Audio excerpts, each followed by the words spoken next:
Hello everyone, audio article programme में एक बार फिर से आपका स्वागत है और मैं हूं आतिफा।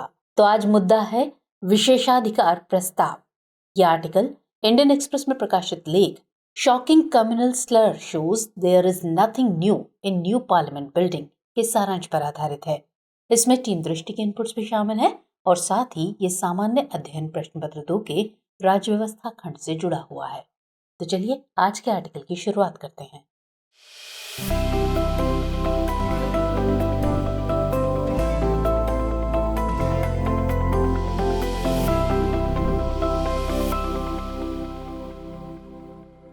हाल ही में दक्षिणी दिल्ली के लोकसभा सांसद रमेश बिधूड़ी ने सदन की कार्यवाही के दौरान अमरोहा के सांसद दानिश अली के खिलाफ सांप्रदायिक टिप्पणी करते हुए कई अपशब्द कहे। लोकसभा की कार्यप्रणाली में इसे असंसदीय भाषा कहा जाता है। इस घटना का वीडियो तमाम सोशल मीडिया प्लेटफॉर्म्स पर वायरल हो रहा है और इस घटना के जिम्मेदार सांसद रमेश बिधूड़ी पर लोग कार्रवाई की मांग कर रहे हैं। इसे लेकर जहां विपक्ष द्वारा आरोप का दौर जारी है, वहीं कई नेताओं ने रमेश बिधूड़ी के खिलाफ विशेषाधिकार प्रस्ताव लाने की बात कही है।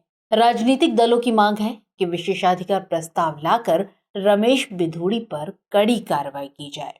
अब ऐसे में सवाल उठता है कि आखिर ये विशेषाधिकार प्रस्ताव है क्या, इसके क्या प्रावधान है और इसे प्रस्तुत करने के नियम क्या हैं, साथ ही इसका क्या असर होता है। तो आज की चर्चा में हम इन्हीं सवालों के जवाब तलाशेंगे।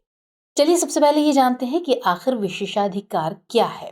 तो जैसा कि हम सभी जानते हैं कि भारतीय संविधान देश के समस्त नागरिकों को समानता का अधिकार देता है। भारतीय संविधान के अनुच्छेद 14 से 18 के तहत समानता के इस अधिकार की गारंटी दी गई है, लेकिन विशेषाधिकार प्रस्ताव समानता के अधिकारों का अपवाद है। अब जैसा कि नाम से ही स्पष्ट है, विशेषाधिकार का अर्थ है व्यक्तियों के किसी वर्ग विशेष को या कुछ व्यक्तियों को प्राप्त कोई अधिकार या स्वतंत्रता या कोई उन्मुक्ति जो अन्य लोगों को प्राप्त न हो।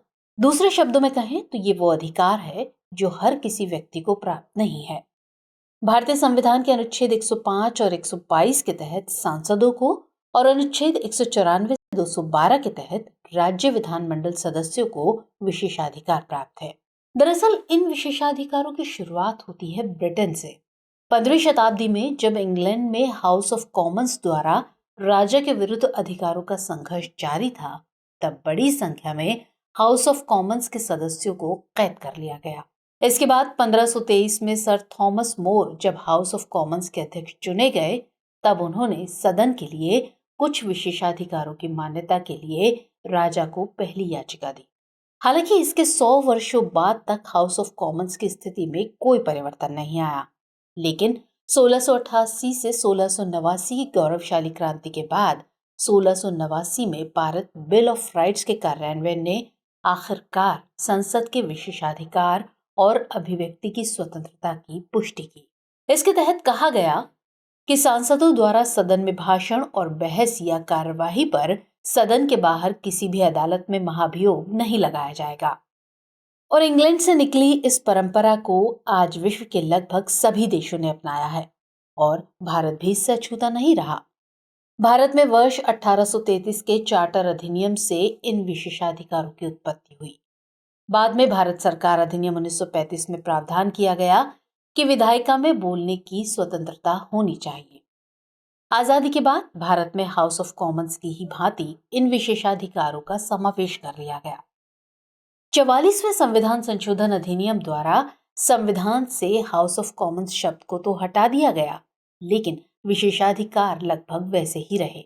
और आज भारत में इन विशेषाधिकारों की व्याख्या संवैधानिक प्रावधान, संसद द्वारा बनाए गए विभिन्न कानून, सदन के नियम, न्यायिक निर्णय आदि से की जा सकती है।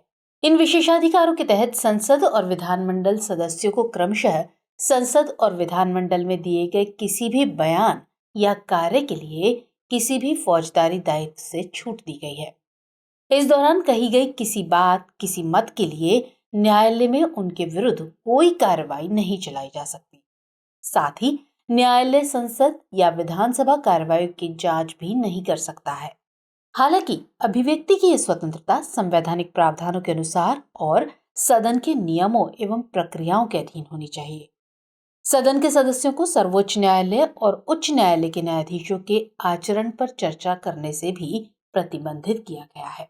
वहीं विधायिका के किसी भी सदस्य को दीवानी मामले में सदन के स्थगन के 40 दिन पहले और बाद में तथा सदन के सत्र के दौरान भी गिरफ्तार नहीं किया जा सकता। हालांकि आपराधिक मामलों में ये छूट लागू नहीं है। इसके साथ ही उन्हें किसी भी रिपोर्ट, पेपर, वोट या किसी भी सदन की कार्यवाही के प्रकाशन के संबंध में दायित्व से भी उन्मुक्ति प्राप्त है। इसके अलावा सदन के सदस्यों के पास अजनबियों यानी जो सदन के सदस्य नहीं हैं, उन्हें कार्यवाही से बाहर करने का भी अधिकार प्राप्त है। अब सवाल उठता है कि ये विशेषाधिकार प्रस्ताव आखिर क्या है? तो जब भी किसी सदस्य द्वारा किसी भी विशेषाधिकार और प्रतिरक्षा की अवहेलना की जाती है या संसद के काम में बाधा डाली जाती है, तो इसे विशेषाधिकार का उल्लंघन कहा जाता है और ये सदन के नियम के तहत दंडनीय हो जाता है। विशिष्ट विशेषाधिकारों के भंग किए जाने के मामलों के अतिरिक्त सभा के प्राधिकार या गरिमा के विरुद्ध आपराधिक कार्यवाहियां जैसे कि विधि सम्मत आदेशों की अवज्ञा या उसके सदस्यों अथवा अधिकारियों के बारे में अपमानजनक लेख आदि का प्रकाशन करना भी सभा की अवमानना के रूप में दंडनीय है। ऐसे कृत्य पर ही सदन के दूसरे सदस्यों द्वारा विशेषाधिकार प्रस्ताव पेश किया जाता है। ये किसी सदस्य द्वारा तब भी प्रस्तुत किया जाता है जब उसे ये महसूस होता है कि सदन में सही तथ्यों को प्रस्तुत नहीं किया गया है या फिर गलत सूचना दी गई है। लोकसभा नियमावली के अध्याय 20 में नियम संख्या 222 और राज्यसभा की नियम पुस्तिका के अध्याय 16 में नियम 187 विशेषाधिकार प्रस्ताव को नियंत्रित करते हैं। इसमें कहा गया है कि विशेषाधिकार उल्लंघन के लिए सदन का कोई भी सदस्य नोटिस दे सकता है। सदन के अध्यक्ष की अनुमति से किसी सदस्य को भी इस संबंध में प्रश्न करने का अधिकार है, लेकिन इसकी लिखित सूचना 10 बजे तक उस दिन की बैठक प्रारंभ होने से पूर्व महासचिव को देनी होती है, जिस दिन उस प्रश्न को उठाने का उसका विचार हो। 10 बजे के बाद प्राप्त होने वाली सूचनाओं को अगले दिन के 10 बजे प्राप्त हुआ माना जाता है। ऐसे प्रस्ताव के लिए अध्यक्ष की सहमति तब मिलेगी जब वो संतुष्ट हो जाए कि ये हाल की घटना से संबंधित होने के साथ ही उसे सदन के हस्तक्षेप की आवश्यकता है। साथ ही एक से ज्यादा प्रश्नों पर इसे नहीं लाया गया है।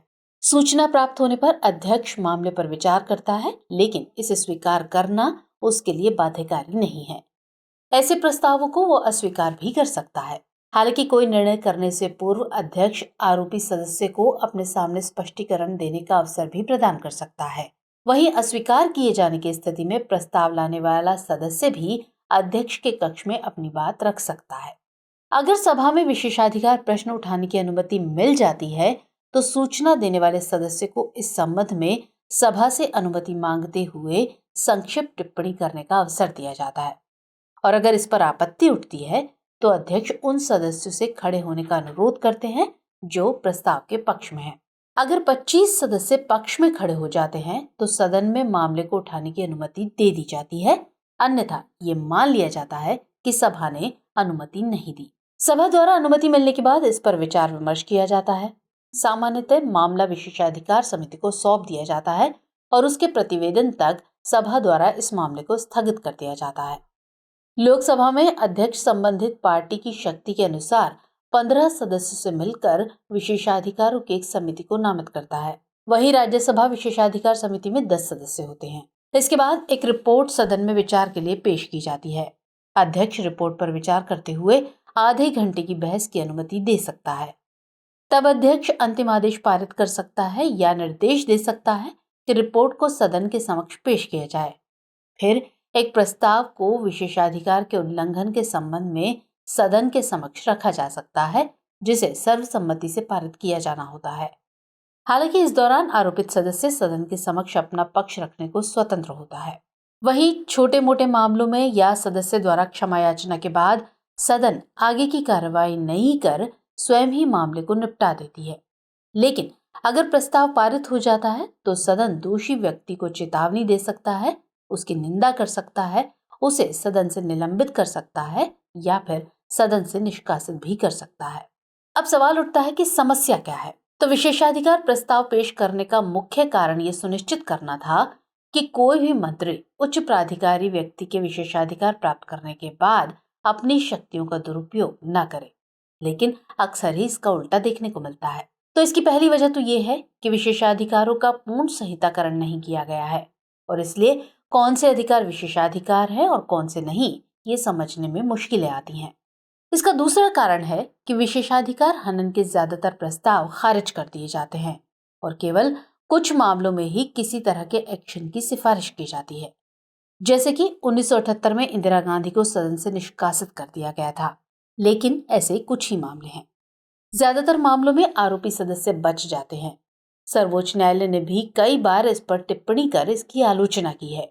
वर्ष 2021 के एक मामले में सर्वोच्च न्यायालय ने कहा था कि विशेषाधिकार एवं उन्मुक्ति देश के सामान्य कानून से छूट का दावा करने के लिए प्रवेश द्वार नहीं है तथा इसके तहत आपराधिक अभियोजन से उन्मुक्ति का दावा नहीं किया जा सकता है। अब ऐसे में सवाल उठता है कि आगे की राह क्या होनी चाहिए। तो संसदीय कार्य सुचारू रूप से चल सके और संसद की स्वतंत्रता बनी रहे, इसके लिए ही सदन के सदस्यों को कुछ विशेषाधिकार प्रदान किए गए हैं। इससे सदन पर जहां न्यायपालिका का हस्तक्षेप कम होता है, वहीं मॉन्टेस्क्यू द्वारा प्रतिपादित शक्ति पृथक्करण सिद्धांत भी अपनी प्रासंगिकता बनाए रखता है। सुनने में थोड़ा अजीब जरूर लगे कि एक लोकतांत्रिक देश में जनता के द्वारा चुने गए प्रतिनिधियों को ही विशेषाधिकार प्राप्त है, लेकिन अगर गहराई से इस पर विचार किया जाए तो संसदीय कार्यों के प्रभावी ढंग से निर्वहन के लिए ये जरूरी है। लेकिन इसका अर्थ ये कतई नहीं है कि सदन के सदस्यों को किसी मामले के लिए उत्तरदायी ठहराया ही नहीं जा सके। इसलिए जरूरी है कि समय के साथ समानता के अधिकार का दायरा बढ़े, तो वहीं इन विशेषाधिकारों का संहिताकरण किया जाए। ये संसद का कर्तव्य है कि संविधान द्वारा गारंटीकृत किसी अन्य अधिकार का उल्लंघन न हो। चलिए अब नोट कर लीजिए आज का सवाल। विशेषाधिकारों के संहिताकरण की आवश्यकता क्यों है, टिप्पणी कीजिए। तो व्यूअर्स, आज के एपिसोड में इतना ही। हमारा एपिसोड आपको कैसा लगा कमेंट सेक्शन में जरूर बताइएगा। मिलेंगे अगले कार्यक्रम में किसी और खास विषय के साथ। तब तक के लिए जय हिंद।